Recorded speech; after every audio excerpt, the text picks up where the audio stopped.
A huge thank you to the Manhattan Film Festival, Philip and Joe. We're just so excited to be here. So I guess without that, we'll open it up for questions, Q&A. I'll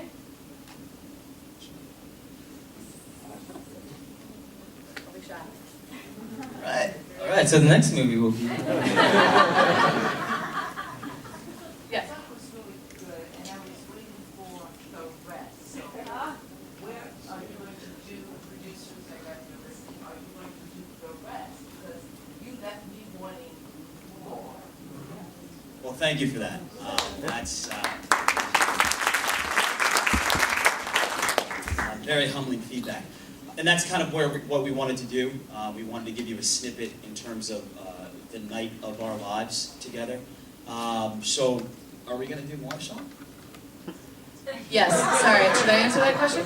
Yes. The answer is yes. Absolutely. What we're looking to do is we're all about collaboration. So I think the next phase for us is to find people with the same mindset, talk about the story and characters. A lot of this was based on some true events of our lives and people that we know. Giving people more will come the imagination of it. So we were looking with people with the same sensibilities to continue the process and make it into a full length. Which includes a lot of money. The producer speaking. Right? That's what I meant by sensibilities. How long did it take you guys to shoot that? Well, you mean how many years of my life did I lose in the 48 hours that we shot? I would be remiss without just giving a shout out to two phenomenal men. One by the name of Jerry Digby, our director. Because he's actually on an oil rig in Oklahoma shooting a commercial for the state of Oklahoma. But as well as Andrew Lemon, our DP, who shot a beautiful film. We shot on old LA based. We shot in 48 hours in LA. We only had the location. I begged, borrowed, and steal to get into that beautiful $1.3 million loft. It was a model unit. It had not been sold. I had no idea why they let us in. We did it originally as a play, so we kind of were fortunate to hit the ground running in terms of that.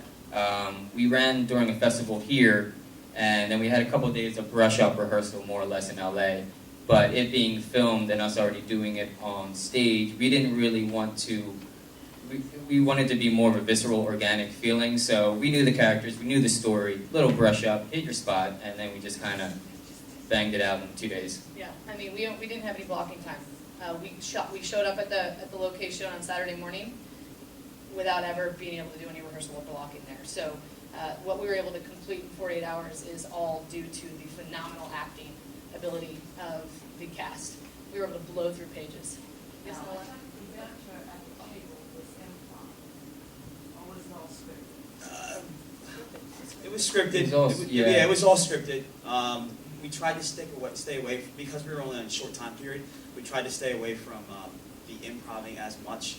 But what you heard around the table was originally written for the theater. Yeah, that being said, during the rehearsal process of the writing, Key and I would write some lines, then let rehearsal go, remember some good notes, come back and write it. So when we were sitting on the table, it was all scripted. But coming from the theater, more of the current contemporary way of writing in terms of a Neil LaBute, ... cut the person off, and you go back and forth. So it's as natural, hopefully, as possible. Well, yeah. I have a question about the writing. Whenever something has multiple authors, I'm just always curious about the process. So, when you would do work sessions, would you group together? It's kind of like improvising, or would you section off things and go off with independently and see? I mean, Go ahead. that's how we wrote. That's how we wrote.